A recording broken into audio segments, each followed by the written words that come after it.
What nonsense is this? Department officials కి ఇవ్వడానికి special గా ప్రింట్ చేయించిన కార్డ్స్ లోనే ఇన్ని మిస్టేక్ జరిగితే మిమ్మల్ని నమ్ముకుని ఇంత పెద్ద పెళ్లి చేస్తే ఇంకెన్ని మిస్టేక్ జరుగుతాయో? ఏంటంతా సైలెంట్ గా ఉన్నారు? పెళ్లి కార్డుల గురించి ఏం నచ్చలేదా? బాగా నచ్చాయి. ప్రింట్ అవుట్ చేయించాలని అడుగుతున్నాను మావయ్య. మరి నువ్వు చెప్పలేదా? ఇలాంటి చెప్పవు, నేనే దగ్గరుండి ప్రింట్ చేయించాను బాబు గారు. అయితే ఇదంతా మీ క్రియేషన్ అన్నమాట. అవును బాబు గారు, అందులో కలరు కాన్సెప్ట్ మార్పులు చేర్పులు మొత్తం నావే. మరి నా పేరు ముందు ఉండాల్సిన డాక్టర్ ఏది, వెనక ఉండాల్సిన డిగ్రీలేవి? నేనే తీసేయమన్నాను. Doctor Jayakrishna Simha IPS BA MA FFFF success specialist లా ఉంది. అదే సింపుల్ గా జయకృష్ణ సింహ హోమ్లీగా ఉంది. అందుకే ఆ చెత్తంతా లేపేయమన్నాను. నువ్వే విడివై లేపేయడానికి? మా నాన్న స్వర్గీయ పిల్లి అప్పారావు గారు 5 ఏళ్లు తిండి తిప్పులు మానేసి సైకిల్ తొక్కి చదివిస్తే నేను కష్టపడి సంపాదించుకున్న డిగ్రీలేవి. నీకేం తెలుసురా వాటి విలువ? ఆఫ్టర్ ఆల్ గాడివి, అనామకుడివి, అసమర్థుడివి, అయ్యోకుడివి. అమ్మా అన్నయ్య ఏ అంటమ్మా అన్నయ్య? నీ ముఖం చూసే కదా ఇంటర్ కూడా పాస్ అవ్వని ఇడియట్ ని ఇంట్లో పెట్టుకున్నాను. నీ ముఖం చూసే కదా డిగ్రీ స్పెల్లింగ్ కూడా తెలియని సన్నాసిని డిపార్ట్మెంట్ లో జాయిన్ చేశాను.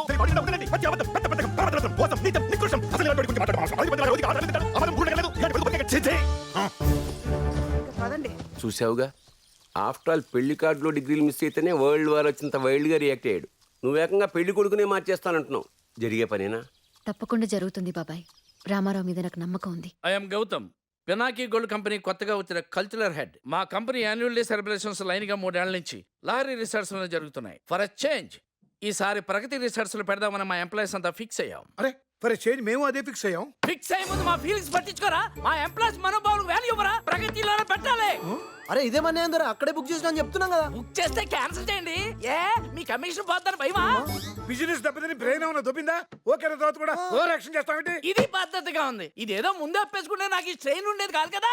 కాకా సారు సౌండ్ ఇంజనీర్. అర్థమైంది. ముందా డిస్కషన్ ఆపి పేమెంట్ ఎంతో చెప్పండి. లాస్ట్ ఇయర్ 4 లక్షలు చేశాం. ఇప్పుడు ఖర్చులు పెరిగాయి. 5 లక్షలు చేయమని మేడం చెప్పారు. 10 లక్షలా? చాలా ఎక్కువ. 8 అయితే మాకు ఓకే. ఈ డిఫెక్ట్ మనకు బెనిఫిట్ ఎలా ఉంది? ఏంటి అలా చెవులు కొరిగేసుకున్నారు? మీ మాట ఏంటో చెప్పండి. ఓకే ఓకే 8 లక్షలు మీకు ఓకే అంటే మాకు ఓకే. ఏంట్రా ఓకే? నమస్తే అమ్మా. చూడండి, మా పేమెంట్ 5 lakhs, 5 లక్షలు. డీల్ ఓకే అయిన తర్వాత కూడా డిస్కౌంట్ ఇస్తారంటే మీ మంచితనానికి ముచ్చటేసేస్తుంది. ఈవినింగ్ అడ్వాన్స్ పంపిస్తాను. ఉంటానమ్మా. మంచిదండి. నువ్వు మారవమ్మా. ఈ బిజినెస్ లో అందరూ కస్టమర్స్ దగ్గర నుంచి ఎంత లాగాలని చూస్తారు, నువ్వు ఎంత తగ్గించాలని చూస్తుంటావు. నమ్మిన వాళ్ళని మోసం చేయకూడదన్నయ్య. కరెక్ట్ గా చెప్పమ్మా. ఏ ఏంట్రా ఇది చెప్పకుండా సడన్ గా? నీకు సర్ప్రైజ్ ఇద్దామని వచ్చాను. ఎరా బాగున్నావా? బాగున్నా. ఇంతకీ ఇతనెవరు? నా ఫ్రెండ్ అమ్మా. ఎక్కడి నుంచి మనతోనే ఉంటాడు. వెళ్ళి ఫ్రెష్ అవ్వండి, భోంచెదురు గాని. కొత్త బిజినెసా? ఏంట్రా అది? Wedding planning. దానిలో మనకి ఎక్స్పీరియన్స్ లేదు కదా.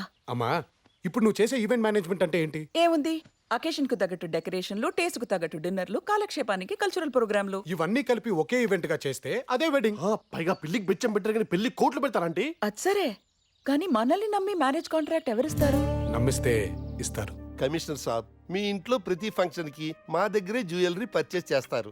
ఆ అభిమానంతోనే చెప్తున్నాను, మీ అమ్మాయి పెళ్లికి ఈ wedding planner correct. Okay Sethji, నువ్వు ఇంతగా చెప్తున్నావు కాబట్టి నా స్టైల్లో టెస్ట్ ఇస్తాను. ఆ కుర్రాడు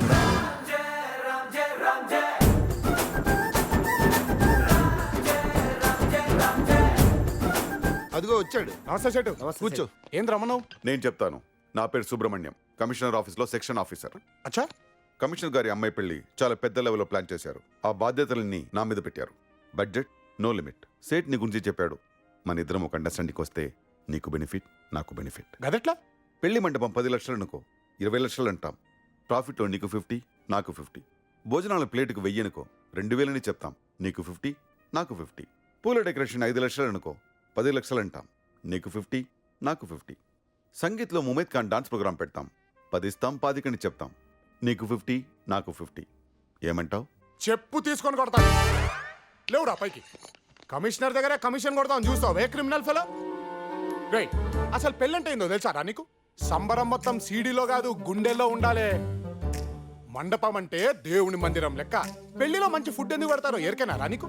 వచ్చినోళ్ళు కడుపు నిండా తిని మనసు నిండా దీవించాలని. అందులోనే గడ్డి తింటారా గలీజ్నాయాలా?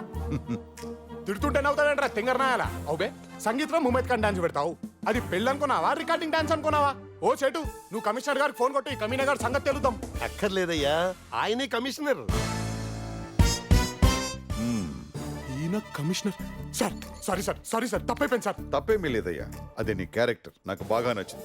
సెటు మంచి కురాన్ని సజెస్ట్ చేశావు. I appreciate you. Marriage contract ఈ అబ్బాయికి ఇస్తున్నాను. Thank you sir. చూడమ్మా సార్. నేను కమిషనర్ని నర్వస్ అవ్వకుండా సర్వీస్ బాగా చేసి మంచి పేరు తెచ్చుకో. అలాగే సార్. మిగతా విషయాలని సేట్ మాట్లాడతాం. Okay sir. All the best. Thank you sir. వస్తానయ్యా. మంచి సార్. చాలా థ్యాంక్స్ బాబాయ్. ఒరే రామ్, మీ అమ్మ మీద ఉన్న గౌరవంతోనూ నీ మీద ఉన్న నమ్మకంతోనూ ఈ రిస్క్ తీసుకున్నాను. పెళ్లిలో ఎక్కడ తేడా జరగకూడదు. అసలు ఈ పెళ్ళే జరగదు. ఆహాహా, మామూలుగా జరగదు అంటున్నాను బాబాయ్. మెంటల్ వచ్చేస్తది. ఆ, రండి బావ గారు, రండి రండి. ఏం బాబు గారు అప్పుడే మీ ఇంటికి పెళ్లి కలవడు పంపించినాడు.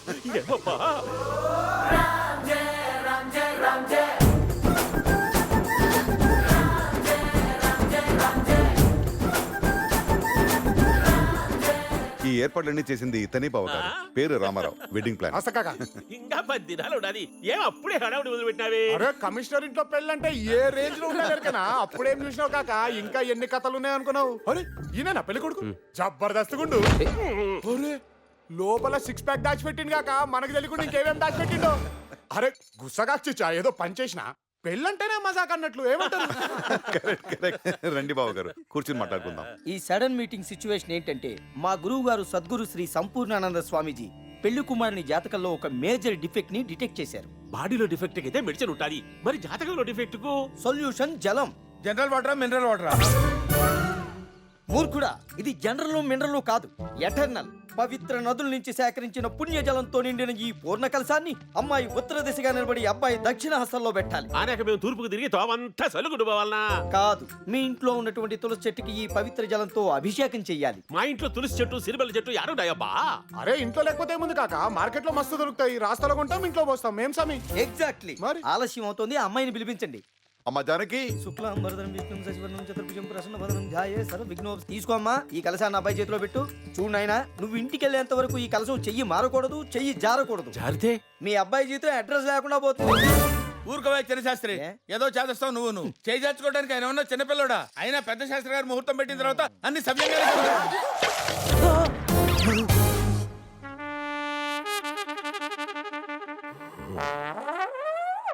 అరే చేసిన తప్పుకు ఆల్రెడీ కాకా సగం చచ్చిండు. గట్లా పరేషాన్ చేస్తే కంప్లీట్ ఖతం. అయినా కాక ఏమైనా కావాలని చేసిండా అయింది. కరెక్ట్ గా చెప్పావయ్యా. నేనేదో ఆత్రంలో ఇలా అన్నా.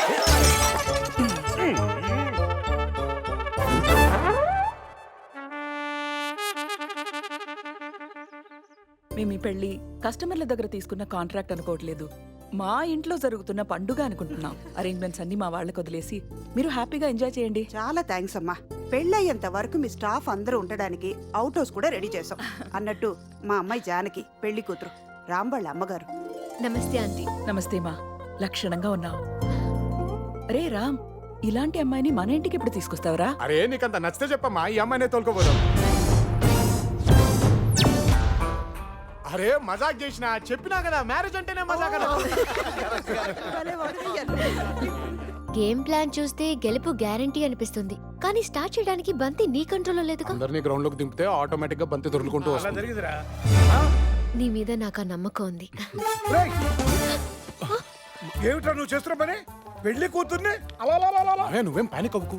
మనం ఇక్కడికి వచ్చింది పెళ్లి చేయడానికి కాదు, పెళ్లి పెటాకులు చేయడానికి. ఏమిట్రా నువ్వు అనేది? అవును మావయ్య, ఈ పెళ్లి చెడగొట్టేసి జానకిని మన ఇంటికి కోడలుగా తీసుకెళ్ళిపోదాం. కదరా? ఏంటయ్యా తీసుకెళ్లేది?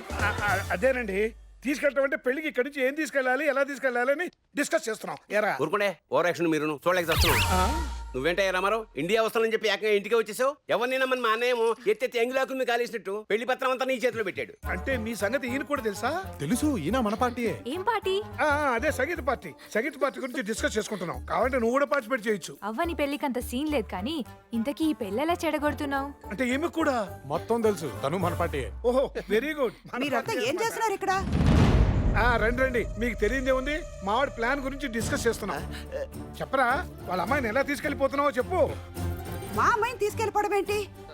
అవే ఏం లేదండి, మ్యారేజ్ హాల్ కి పెళ్లి కూతురుని ఎలా తీసుకెళ్లాలా అని డిస్కస్ చేసుకుంటున్నాం అంతే. అంటే ఈవిడ తెలీదా? ఏంటది? ఆహాహా, మీకు ఈ మాత్రం కూడా తెలియదా అంటున్నాడు. మావయ్య, మనకైతే డైలీ అదే డ్యూటీ. ఆవిడకేం తెలుస్తాయి ఇవన్నీ? అదే చీరలు సార్లు అంటే చెలరిగిపోతారు కదండి. కరెక్ట్ గా చెప్పావయ్యా. జానకి, కంచి నుంచి చీరలు వచ్చాయి చూద్దు. వెళ్ళండి, రామ్మా. వెళ్ళండి. మామయ్య కొంచెం ఉంటే నీ పీత బుర్ర వల్ల మొత్తం పెంట పెంట అయిపోయింది. నేనేం చేయమంటావురా? మన స్టేట్ పాలిటిక్స్ లాగా ఎవరే పార్టీయో తెలియకుండా ఏమయంగా ఉంది. నువ్వు లిస్ట్ రాసు, నేను బట్టి పడతా. సరిగా రావు మన నెక్స్ట్ స్టెప్ ఏంటి? మనం నెక్స్ట్ స్టెప్ వేయాలంటే మనకు నికార్సైన బకరా కావాలి. బకరానా? ఎస్ సార్, మనం అనుకున్నట్టుగానే నేను ఇంట్లోకి చేరిపోయాను. ఇప్పుడు జానకి పెళ్లి ఆపాలన్నా ఆదిని ట్రాప్ చేయాలన్నా నాకు బకరా కావాలి. అర్థమైంది, కానీ ఎవరా బకరా? నువ్వు అసలు మనిషి వాపసువ్వా? ఆ పందగుట్ట పాండుగాడిని అరెస్ట్ చేయమంటే వాడి కొడుకునేందుకు అరెస్ట్ చేశావు? వాడు అండర్ గ్రౌండ్ లో ఉన్నాడు, వీడు స్కూల్ గ్రౌండ్ లో దొరికాడు. వీడిని లోపలేస్తే వాడు బయటకు వస్తాడని. అందుకని 2వ క్లాస్ చదువుతున్న కుర్రాడి మీద రేప్ కేసు పెడతావా? 2వ క్లాస్ వాడి మీద? Useless fellow. చిచి. అమ్మా అన్నయ్య ఏంటమ్మా అన్నయ్య? అడవి పందిలా రోజుకి 6 సార్లు తింటాడు, ఆ మాత్రం బుర్రుండగరలేదు. ఇలాంటి బతుకు బతికే కంటే చావడం బెటర్. చిచి, నీది ఒక బతికేనా? అసలు ఇలాంటి వాటిని ఎలాగమ్మా ప్రేమించావు? దరిద్రుడు, నీచుడు, నికృష్టుడు, పడికి బాధినోడు, పొరపోకు. అల్లుడు నిజంగానే చచ్చిపోయేలా ఉన్నాడు.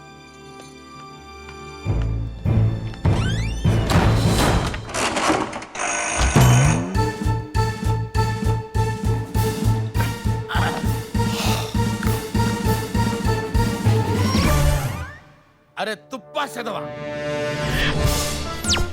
నేను మనిషిని కాబట్టి మర్యాదగా మందు తాగుతున్నాను రా. నువ్వు రాక్షసుడు కాబట్టి రోజు నా రక్తం తాగుతున్నావు. డైలీ నన్ను డీప్ ఫ్రై చేసుకొని తింటున్నావు రా. రే, దేవుడు అనేవాడు ఉంటే నాకు ఓ రోజు వస్తుందిరా. ఆ రోజు నిన్ను నలిపినట్టు నలిపేస్తాను రా. అదే నా ఆశ, ఆశయం, డ్రీమ్, డ్రీమ్ ప్రాజెక్ట్. మామయ్య, ఈ బకరా డ్రీమ్ ప్రాజెక్ట్ ని మనం టేక్ ఓవర్ చేద్దాం. పదండి.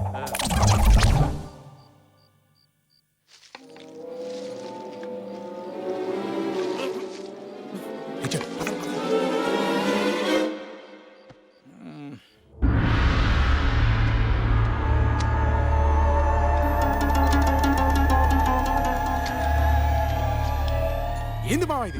పెళ్ళేంత వరకు దీన్ని తీసుకొద్దని చెప్పినా కదా, ఎందుకు తెచ్చిండ్రు? అది కాదురా. అరే ఏంది అది?